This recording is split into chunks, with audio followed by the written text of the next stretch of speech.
Good afternoon and welcome to the ABA SoFi Student Loan Relief Scholarship Contest Winner Ceremony. My name is Stephen Weber, and I am the Director of Marketing and Client Management at USI Affinity.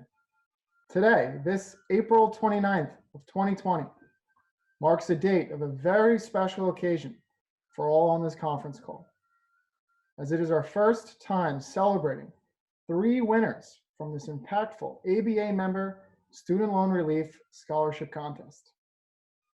I know I speak for everyone here for the ceremony that we are very excited for the presentation and to put faces to the names of 3 deserving ABA members who all have very inspirational stories. Without further ado, I'm very pleased to officially kick this ceremony off. I invite the American Bar Association's Executive Director and Chief Operating Officer, Jack Rives, to provide the opening remarks. Thank you, Stephen. Thank you to our partners. First, USI Affinity, ABA's partner and administrator of the ABA Insurance Program. ABA Insurance is a member benefits program that provides insurance and financial solutions to members, their families, and their firms. It was USI Affinity's partnership with SoFi and the ABA that sparked the coordination for the scholarship contest to become possible. SoFi are the sponsors of the Student Loan Relief Scholarship. SoFi has been a partner of the ABA Insurance Program for more than 4 years now. SoFi continues to be a valuable resource to ABA members as their personnel speak on panels, host webinars, and offer a student loan refinancing solution to help manage the enormous student debt that so many lawyers have. Thank you to the ABA Young Lawyers Division, ABA Marketing, and the General Counsel's Office for collaborating with USI Affinity and SoFi to work the details for this remarkable scholarship contest for ABA members. Today, we are meeting under very extraordinary circumstances. We would have much preferred to have conducted this ceremony in person. Of course, the coronavirus crisis has made that impossible. But we don't need to wonder about what might have been. We don't get to choose the times we live in. The times choose us. I'm reminded of a passage from The Lord of the Rings, when the characters were discussing the dark times that had befallen their world. As Gandalf the wizard observed, when faced with difficult times beyond anyone's control, all we can do is decide what to do with the time that is given to us. That's something today's contest winners know well. They have used the time they have been given to help others and to make a difference. Their stories are each inspirational. They represent the best of our profession. I'd like to provide some background on how we got here today. Stephen Weber approached the ABA last fall and presented a collaborative idea for ABA, USI, and SoFi to work together on a loan repayment opportunity for ABA members. We quickly embraced the concept. The contest was launched on February 3rd of this year, and it closed 26 days later, the last day of the month, February 29th. We received 222 online submissions from 42 states. Judging was conducted in 2 phases. Phase 1, the judges scored all 222 entries based on 4 categories, and the top 20 were selected as finalists. For Phase 2, the judges scored the 20 finalist submissions on the same 4 categories, and in addition, received a resume of each contestant. The top 3 winners were advised on April 8th, and here we are today. Congratulations to Phillip R, our second runner-up, to Heather Torres, first runner-up, and the grand prize goes to Jordyn Emmert. With that, I'll turn it back to Stephen Weber to begin the award presentations. Thank you very much, Jack. We really appreciate your opening remarks and joining us today. For the first award presentation, I'm pleased to introduce Lynn McMath, the Vice President of Marketing at USI Affinity. Lynn has been actively involved in this scholarship contest by serving as a judge on the committee, and I know she is excited as I am to meet our winners today. Thank you, Stephen. When Stephen first discussed the contest with me, I thought it was a great idea to help ABA members. When he then asked me to be a judge for the entries, I was happy to do so. But until I started to read the essays, it didn't hit me about the deeper meaning of this contest. I was very moved by all the essays that I read. The impact that these attorneys are making in their own communities and the legal profession are incredible. I truly appreciated the opportunity to be a judge. All of them are truly winners. Phillip R serves as an attorney in the Wisconsin Department of Natural Resources. Like so many Americans, Phillip and his wife have had to make some tough decisions in balancing their professional life and goals and caring for their family during turbulent times. Phillip's life was turned upside down in 2018 when his youngest son, then 5, was diagnosed with leukemia. Ultimately, Phillip left his role as a partner in a large firm and took a public role with a more dependable hours but a lower paycheck, while his wife elected to stay home to provide care.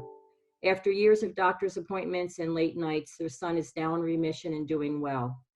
Despite their drastically reduced family income, Phillip and his wife, who is also an attorney, were motivated to establish a 501c3 nonprofit to help advance pediatric cancer research and to support families of kids with cancer or other serious diseases. Although launched recently, the foundation is already making major contributions to pediatric research, the local children's hospital, and beyond. It is with great pleasure that I award the second runner-up prize for the ABA SoFi Student Debt Relief Scholarship Contest to Phillip R. Bauer from Madison, Wisconsin. Well, first, I'd like to thank the ABA, USI Affinity, and SoFi, and everybody else involved with this contest. I'm really humbled by the award. I'm sure, I know there's so many people that have so many stories and are doing great things. So I'd like just to say thank you. I'm an environmental attorney. I've been practicing law for about 16 years. I have undergrad and graduate degrees in environmental engineering. So it's always been a interest of mine. And I started my practice in Philadelphia for a law firm. And my two bosses were very involved in the ABA.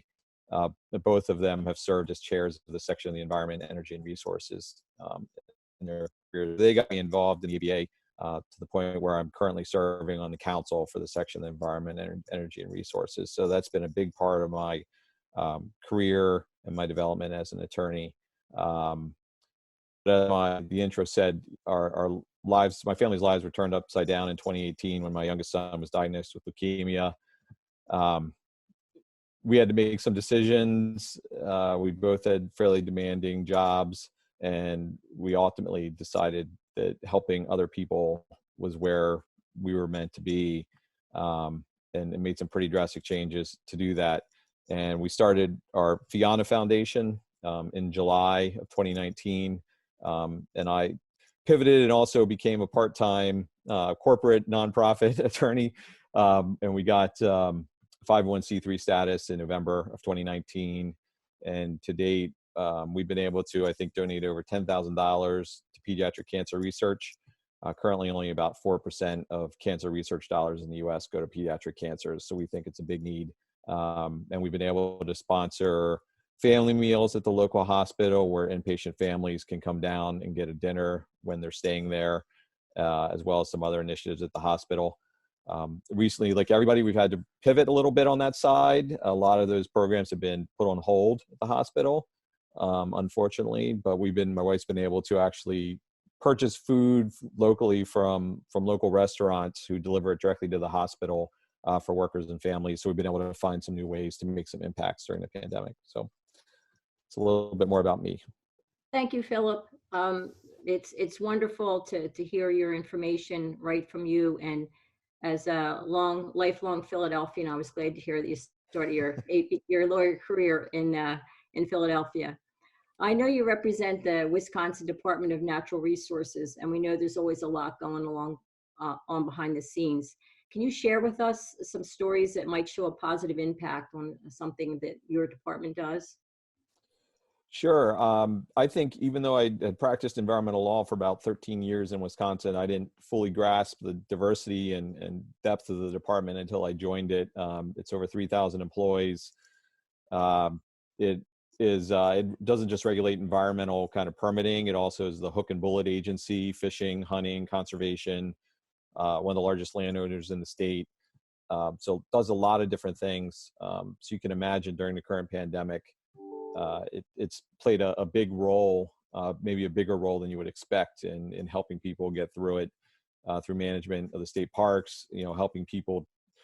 Initially, they were offered free admission to the state parks. That unfortunately was taken advantage of, and the parks were kind of overrun.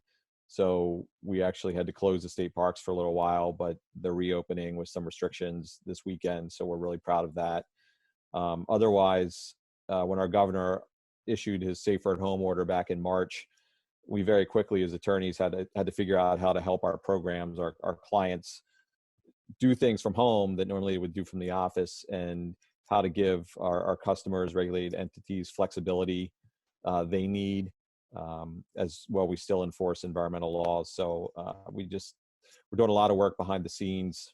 Can we accept electronic signatures on documents? Can we, how do we get permits and things mailed out? So it was just exciting to see everybody come together, the attorneys and the technical staff, and really do what we could for the businesses and our customers in the state. Yeah, it has been amazing how everyone has adjusted with electronic signatures and working from home. It just shows you that everyone's pretty resilient. Well, congratulations again to you, Phillip, and thank you for all the work you do with your community and your family. It's truly inspirational. Great, thank you. At this time, I'd like to introduce Jacqueline Barrett to award our second winner. Jacqueline is the Senior Director of Sales and Partnership at SoFi and was also a co-judge on the committee. Thank you, Lynn, and congratulations, Phillip. I'm excited to join today representing SoFi and acknowledging the achievements and work of such deserving award recipients. SoFi has long-standing relationships with both USI Affinity and the American Bar Association, and we've always valued the contributions ABA members have made to their field, their communities, and society generally. SoFi is a mission-driven company founded on the belief that student debt should not hold people back from achieving their goals, and is really committed to helping people reach financial independence. And I was moved by the inspiring entries submitted from so many who are doing everything in their power to keep pushing forward despite their debt. And in particular, I admired this specific award recipient's conviction and commitment, and it's a privilege to present this award to Heather Torres. A bit more about Heather. There are fewer than 3,000 Native American attorneys in the United States, and Heather Torres is proud to be one of them. Despite the challenges that come with a nonprofit salary, Heather's dream job has become a reality.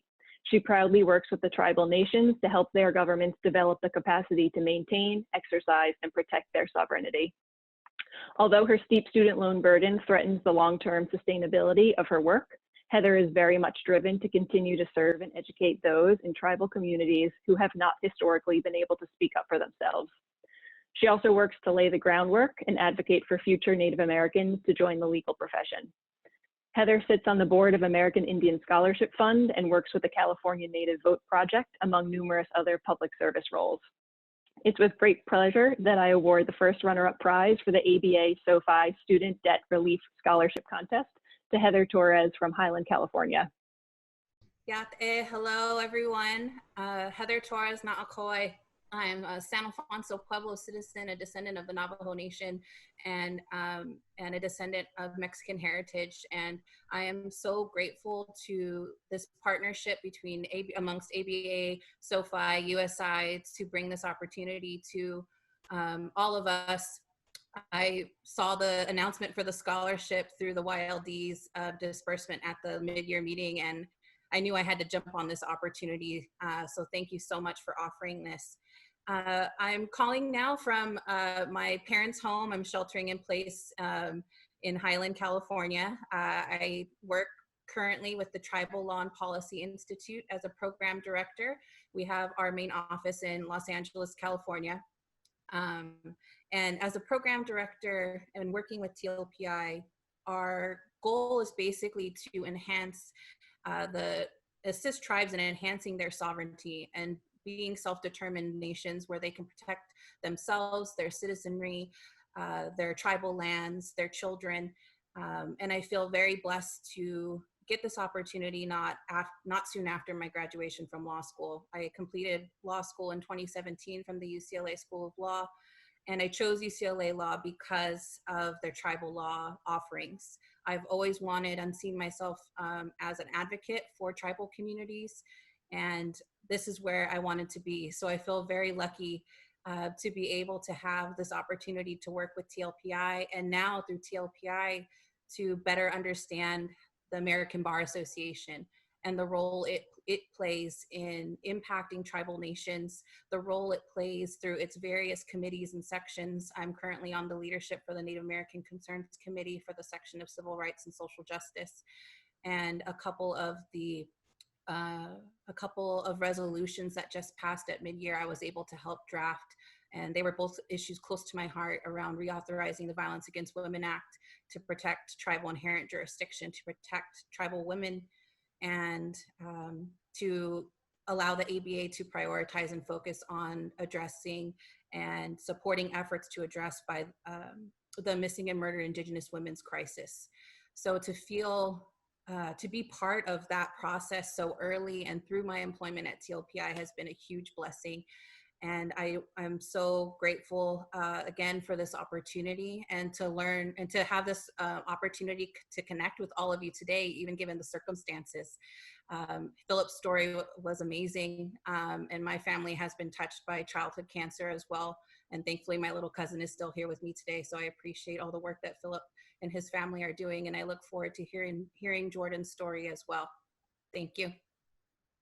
Thank you, Heather, and congratulations on your resolutions being passed. Your work is truly inspiring. A question for you, Heather. The work you do provides a significant impact to the Native American community. What would you say to encourage more Native Americans to pursue a career in law and the types of advocacy work you're involved in? Yes, if I get an inkling of someone here talking about being a lawyer or being an advocate, I just say go for it. We need so many different, we just need so many different people from different backgrounds to be in the legal profession. The legal profession is just so, it impacts so many areas of people's lives, and Indigenous and Native American leaders and thoughts and worldviews and cultural ways of knowing, those need to be advocated for, acknowledged, and incorporated into the practice of law.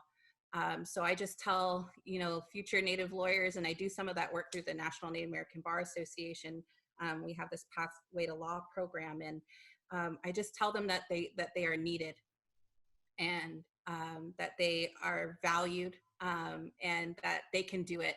They have the resources, like myself and these other Native attorneys and my mentors that I've met through my years of legal education and now in the ABA, to help them and to pull them up, pick them up when they're down, and that although the legal education is a rough experience for most, that they will have the support, and that they are so needed, not only for their respective tribal nations to be advocates, but to be advocates on a national scale, a local scale. They're needed at every level. So that's what I try and share with future Native attorneys. That's a great message, and I'm sure you will move people, Heather. Congratulations again to you, Heather, and thank you for all that you do. At this time, I would now like to introduce Amy Eggert to award our final winner. Amy is American Bar Association and was also a co-judge on the committee. Thank you, Jacqueline. Before I introduce Jordyn, I'd like to say how honored I was to help judge this competition. One of the most enjoyable parts of my job at the ABA is working closely with the Law Student and Young Lawyers Division, and so it was exciting to see this turn from an idea and watch the development of it, and to participate in the judging and now the awarding of the grand prize. The past few weeks, as Jack mentioned, have been difficult ones for our society, but something that I think has given us all hope have been the stories of the doctors, nurses, emergency workers, and others who have put in grueling hours at great risk to help the rest of us. And like them, today's recipients go above and beyond to put others first, despite the great personal and financial challenges that often result. So thank you again to Jordyn, Heather, and Philip, and all of the participants, the 222 participants in this contest. And now I'd like to introduce our first place winner, Jordyn Emmert has pushed through great adversity in her life. She's navigated personal loss stemming from natural disasters, self-funded her own education, and for a time even depended on food stamps to make ends meet, not to mention carrying out the intense responsibilities of being a single parent. These challenges have not slowed Jordyn's pursuit of justice for those who need it most. Today, Jordyn is a true public servant, representing victims of injustice, unpaid wages, and trafficking through her role at the Equal Justice Center. Like so many attorneys committed to public service, Jordyn's personal wages are modest. Over half of her monthly income goes to student loan payments. Even so, she's firmly committed to helping clients in need and hopes to grow her practice by hiring additional staff when finances allow. Jordyn and her 10-year-old daughter currently reside in Houston, Texas. And it is with great pleasure that I award the grand prize of the ABA SoFi Student Debt Relief Scholarship Contest to Jordyn Emmert from Houston, Texas. Thank you all so much. This is a really incredible moment and opportunity, I think, I speak for Heather and Phillip as well, in just acknowledging our appreciation for an opportunity to exist for attorneys who want to give back to their community and maybe feel like they can't. But I'll give you all a little bit of a background. So I grew up in East Tennessee, but I'm the daughter of a veteran and a pastor, so we moved around a lot. And I actually went to college outside of Philadelphia, so there's some connection there with a few of you all. And I moved to Houston for law school at the end of 2013. And at the time, my parents had located here to Houston as well. My father had accepted a position as a pastor at a church in the Houston suburbs. And so we were able to actually, for the first time in several years, all live together. And I had hoped at that time that I would have their support with my daughter for me to be able to study and go to school. But unfortunately, during the winter break of my 1L year, both my father's father and my mother's father died within 9 days of each other.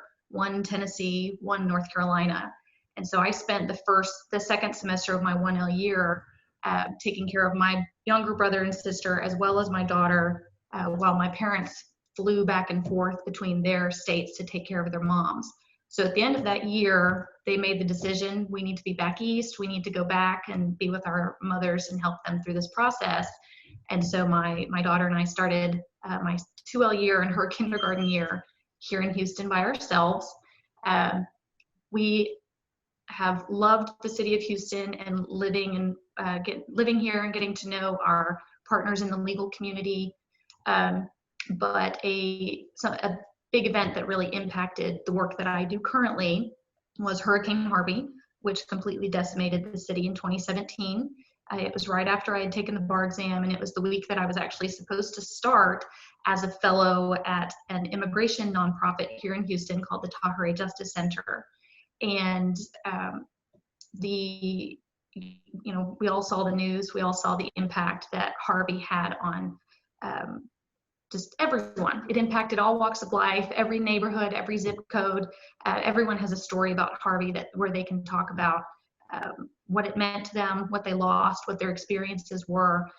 Thankfully, my daughter and I were safe and we were unharmed, but we watched what it did to the city, and it really brought Houstonians together in a way that I've never seen any other city have such a moment of togetherness and a desire to join together, especially to help those who are underprivileged and those in our communities who need the most help. And so a lot of local organizations began applying for monies and grant funding to continue work and outreach to these impacted communities. And that's actually how my current position came to be. I was working with Torres Justice Center, where I was helping to coordinate asylum clinics for pro se individuals. And I was really getting to know a lot of our nonprofit partners. And that's how I became aware of a new opening and a new office that was being opened in Houston with the Equal Justice Center, which is a labor and employment nonprofit in Texas. And as a result, surprisingly, of Hurricane Harvey, we were able to obtain funding to open our office, and they hired me as their first Houston staff attorney in 2018.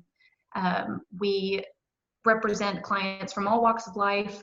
The majority of my clients are undocumented immigrants, and I do most of my work in Spanish, communicating with them. And we represent them in claims for unpaid wages, unpaid minimum wage, unpaid overtime, mechanics liens for construction work that they did that they weren't paid for. And we do have several trafficking clients as well who were labor trafficked and went unpaid for the work that they did. And it's been such an incredible opportunity to talk to these clients and hear their stories and hear the struggles that they're going through. And it's been just overwhelming to know that because of this opportunity and because of the ABA and because of SoFi and the committee and the judges, that I will be able to continue to do more outreach and continue to work with these clients and the communities that need the most help. In fact, we've been swamped with calls right now. The communities that I tend to work with are the ones who are first to be let go, especially in a pandemic and in a crisis, and they're the first to go without pay. And so you all can keep us in your thoughts and keep all of our organizations, I'm sure, Heather and Phillip as well, as we're trying to guide our clients through these unprecedented times. But my hope is that one day I can be in a position to give back to other students in need, as well as to expand help and assistance to nonprofits as they're getting their feet on the ground, just as ours has done. And then just last, as it was mentioned, I do have a 10-year-old daughter named Isabella, and she's currently on a Zoom call. And so she is probably better at Zoom than I am and has gotten much better at this technology stuff than I am. But she's finishing up the 4th grade, and we're excited to see what the future will hold. And as of right now, my current plans include next year pursuing an LLM at the University of Houston. So the education continues. So Jordyn, I think I know the answer to this question just from listening to your remarks, but when you are meeting with troubled and vulnerable clients for the first time, how do you show them that you are passionate about their situation? It's a simple answer. It's listening. You have to listen. You have to show them that you're giving them their full attention, your full attention. And it's such a simple answer, common sense, but you'd be amazed at how relieved these men and women are just to have someone who believes them and who listens to them. And unfortunately, the trend that we see often is that the clients, before they come to us, they've gone from attorney to organization, and they're just desperate to have someone listen and to hear their story and to just tell it to them straight, whether or not they have a case. And that can sometimes be a frustrating conversation to communicate whether or not we can help them. But when we're sitting down and I'm able to look them in the eye and say, I hear you, I understand, I know this is not fair, and it is not fair what has happened to you, and I'm sorry, it makes a big difference. Well, thank you, and congratulations again to you, Jordyn. Your story was inspirational and compelling, and we couldn't be more excited for you and all the winners today. Thank you so much.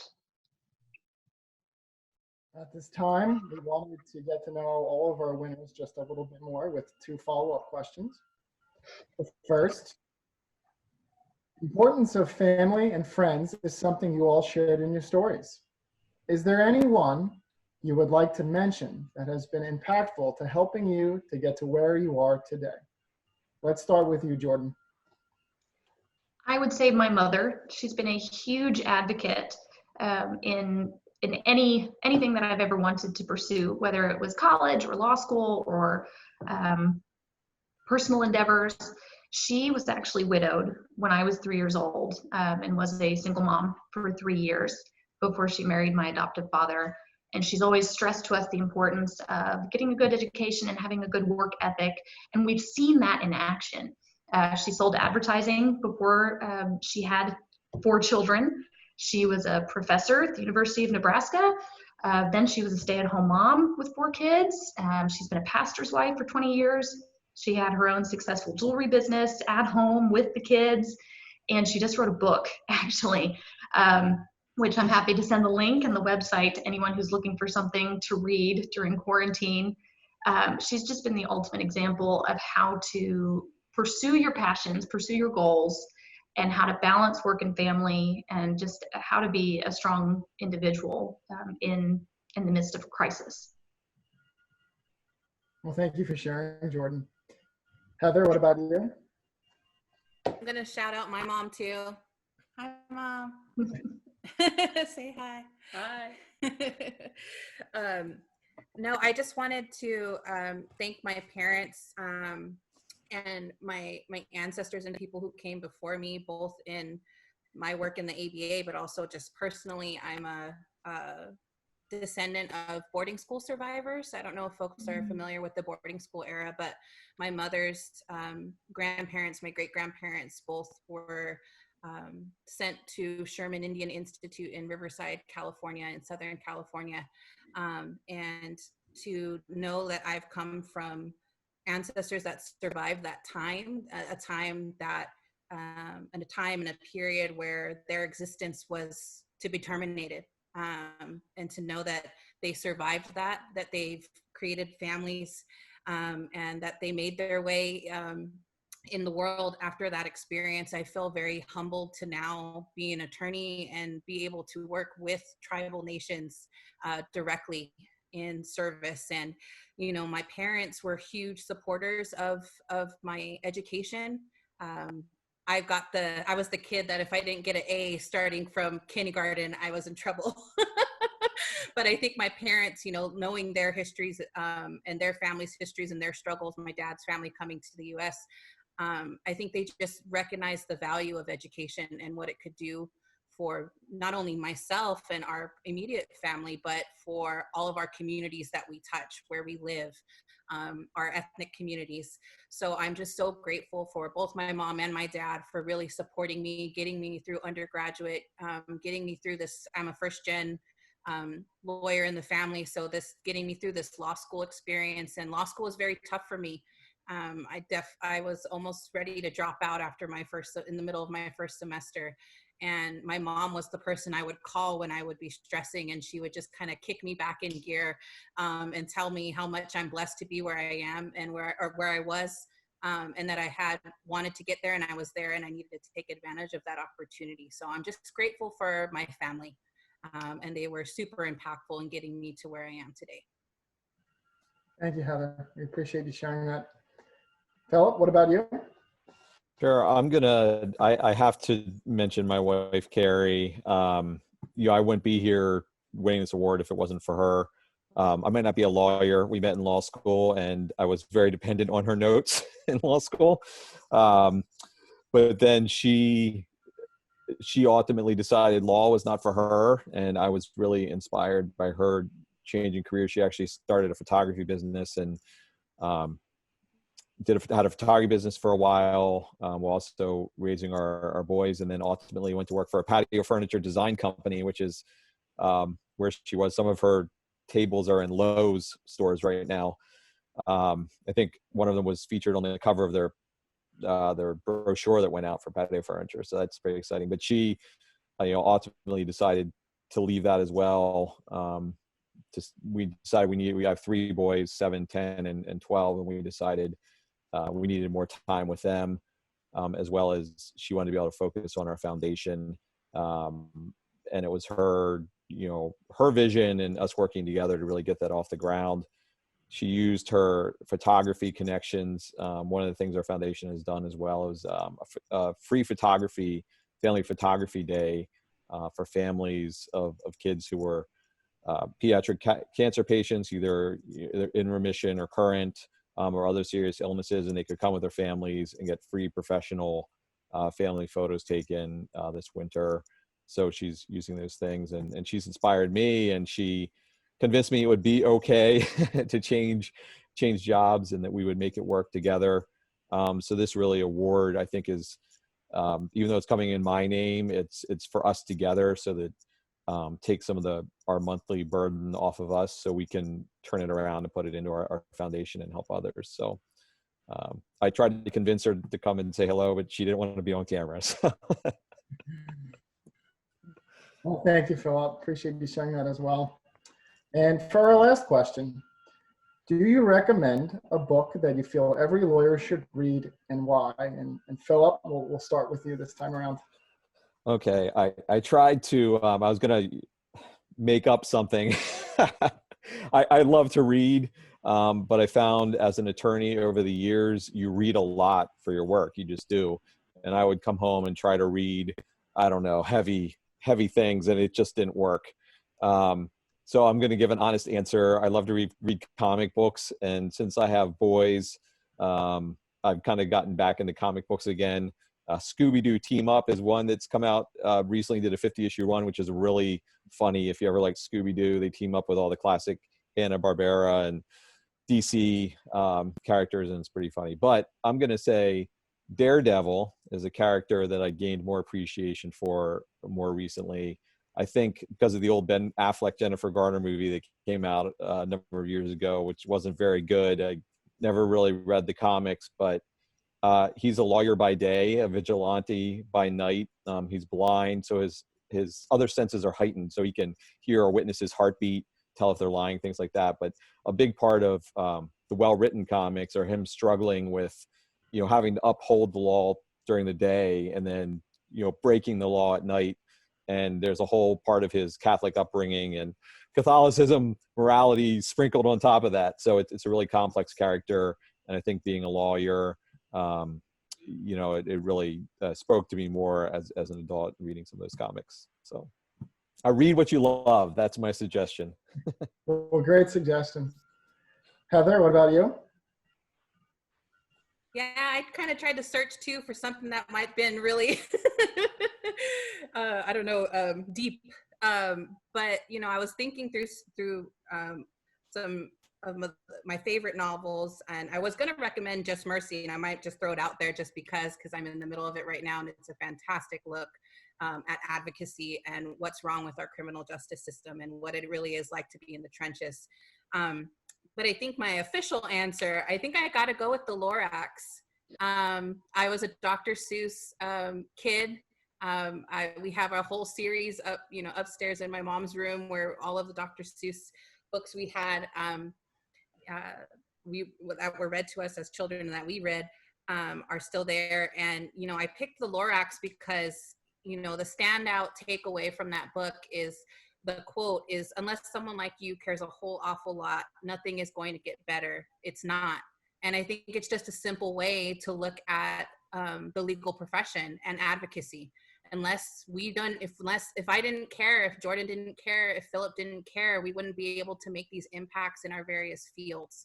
And I think it's just concretizes the legal profession in a really powerful way. And it gets to rhyme, so you can have some of that fun, as you're reading as well. But the primary takeaway of that book about caring and putting action behind that care, I think is central for any lawyer. I think that's a great answer. And last but not least, Jordyn, what about you? I wish I had fun answers like Heather and Phillip, but I was actually really, I don't want to use the term lucky, but I was given the great opportunity a few years ago when I was clerking for a Harris County judge to read a book with her during that summer. She assigned it to us as part of our homework, and then we would sit down during lunch, and it's called Virtuous Leadership. And it's a really quick read, just a few chapters, really small blue book, but it gave really great examples of historical figures and the various traits that they exhibited during trials and tough times, like Joan of Arc was one mentioned, and magnanimity. And it stuck with me as a text that I'll return to time and time again when I just, it's not necessarily a religious book or an academic book, but it allows you to think about what is virtue and what is goodness in the context of just normal life. So So I recommend it for someone who wants something a little bit deeper but doesn't have a lot of time. Well, thank you. And we appreciate everyone's recommendations and sharing yourselves today with both this group on the call and the ABA community. So we really thank you for all of that. And also at this point, you guys are no longer on the hot seat, so you could take a deep breath. Before we close the ceremony, I do want to call to attention the team that made this scholarship contest possible. To the judges and the contest administration staff listed here on the slide, Amy Eggert, Lynn McMath, John Harold, Jacqueline Barrett, Peter Handy, Joy Cush, Alan Griesmer, Stephen Brothers McGrew, Christine Gregario, Erica Burkholdt, Travis Wimsett, and the contest administrator, Donna Edwin and Orlando Santiago. We really appreciate all your efforts in getting this up and running, and we thank you all again. I like to end this ceremony on a quote that I feel is very fitting for the three winners of our contest and something we should all think about and take away. Never doubt that a small group of thoughtful, committed citizens can change the world. Indeed, it's the only thing that ever has. Margaret Mead. And with that, I would like to once again thank the American Bar Association and SoFi for their generosity in this contest and making this a special day for all. Let's have one last round of applause for our winners, Jordyn Emmert, Heather Torres, and Phillip R.